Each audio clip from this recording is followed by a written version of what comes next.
Lactose intolerance എന്നാൽ എന്താണ്? ഇത് എങ്ങനെ തിരിച്ചറിയാം? എന്താണ് ഇതിന്റെ ലക്ഷണങ്ങൾ, കാരണങ്ങൾ? ഇത് കൈകാര്യം ചെയ്യാനുള്ള നുറുങ്ങുകൾ എന്താണെന്ന് പരിശോധിക്കാം.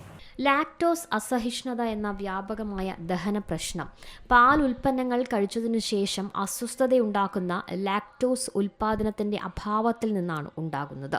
പാൽ ഉൽപ്പന്നങ്ങൾ കഴിച്ചതിനു ശേഷം അസ്വസ്ഥതയുണ്ടാക്കുന്ന ലക്ഷണങ്ങൾക്ക് ഇത് കാരണമാകുന്നു. ഈ ലക്ഷണങ്ങൾ നേരത്തെ തിരിച്ചറിയുന്നത് നിർണായകമാണ്. ഈ വ്യക്തികൾക്ക് രോഗലക്ഷണങ്ങൾ ലഘൂകരിക്കാനും പാലുൽപ്പന്നങ്ങളല്ലാത്ത ഉറവിടങ്ങളിൽ നിന്നും മതിയായ കാൽഷ്യം കഴിക്കുന്നത് ഉറപ്പാക്കുന്നതിലൂടെ അവരുടെ ക്ഷേമം വർദ്ധിപ്പിക്കാൻ സഹായിക്കും.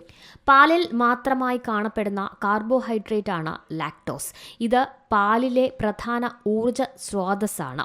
ലാക്ടോസിനെ ചെറുകുടലിൽ വെച്ച് ദഹിപ്പിക്കുന്നതിനായി ലാക്ടസ് എന്ന എൻസൈം ആവശ്യമാണ്. എന്നാൽ ശരീരത്തിന് ലാക്ടേസ് എൻസൈം ഉൽപ്പാദിപ്പിക്കാൻ പറ്റാതെ വരികയും കുറഞ്ഞ അളവിൽ ഉൽപ്പാദിപ്പിക്കുകയോ ചെയ്യുമ്പോഴാണ് ലാക്ടോസ് ഇൻടോളറൻസ് ഉണ്ടാകുന്നത്. ഈ അവസ്ഥയുള്ളവർ പാല് കുടിക്കുമ്പോൾ ചെറുകുടലിൽ എത്തുന്ന ലാക്ടോസ് വിഘടിക്കാതിരിക്കുകയും വൻകുടലിലേക്ക് കടക്കുകയും ചെയ്യുന്നു. അവിടെ വെച്ച് ബാക്ടീരിയ അതിനെ വാതകങ്ങളും ആസിഡുകളുമായി മാറ്റുകയും ചെയ്യും. അതിനാൽ അസഹനീയമായ വയറുവേദനയ്ക്കും അസ്വസ്ഥതയ്ക്കും ഇത് കാരണമാകും. ലാക്ടോസ് അടങ്ങിയ ഭക്ഷണങ്ങളോ പാനീയങ്ങളോ കഴിച്ച് 30 മിനിറ്റ് മുതൽ 2 മണിക്കൂറിനുള്ളിൽ സാധാരണയായി ലക്ഷണങ്ങൾ കണ്ടു തുടങ്ങാം. ലാക്ടോസ് അസഹിഷ്ണുത ചികിത്സിക്കാൻ കഴിയില്ലെങ്കിലും ഇത് ഫലപ്രദമായി കൈകാര്യം ചെയ്യാം.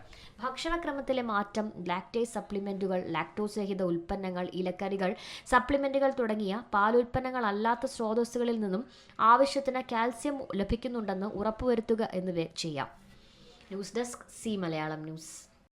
ഏറ്റവും പുതിയ വാർത്തകളും വിശേഷങ്ങളും വിരൽ തുമ്പിലറിയാൻ സി മലയാളം ന്യൂസ് എല്ലാ ഡിജിറ്റൽ പ്ലാറ്റ്ഫോമുകളിലും ലഭ്യം.